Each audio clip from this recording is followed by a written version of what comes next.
Nepalikuti village in Assam's Sivasagar district lies devastated after the Dikhow River flooded the area. Homes, farmland, livestock and livelihoods have been swept away, with the entire village now buried under thick layers of sand and silt. Even after the floodwaters have receded, the situation remains dire, with sand and silt deposits rising several feet across Nepalikuti.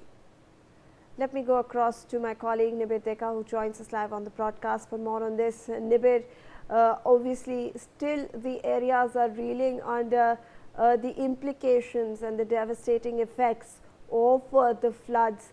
The flood water has receded, but silt and sand continue to be there present, and residents obviously dealing with all these hardships.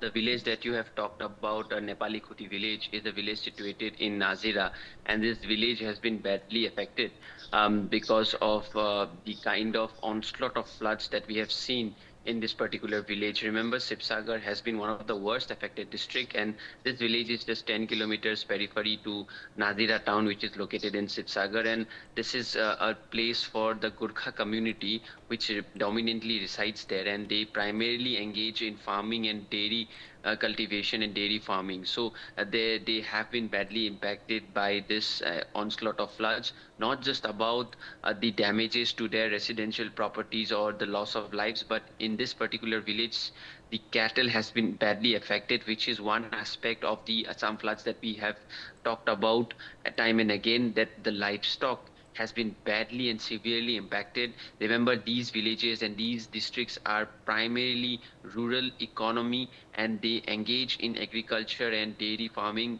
which involves a huge number of livestock, which has been badly impacted by the floods, and there is yet to be a proper assessment done. But what we are getting to know by speaking to different sources is that the central ministerial team has taken stock of the loss of the livestock, and also the Assam government earlier, Hemanta Biswa Sharma, the chief minister, had stated that they are going to also assess the situation, and the Nepalikuti village is one example of how it impacts economically as well as emotionally to a farmer's life when these kind of floods happen. And this is not just limited to one particular village. There are several other villages as well where the entire farmlands have been destroyed, their entire fisheries have been destroyed as the flood waters came within hours and flooded entire farmlands, houses, fisheries, and thereby causing havoc. And the bigger challenge right now is once the water recedes, which is happening right now. Over the last 24 hours, the water has receded.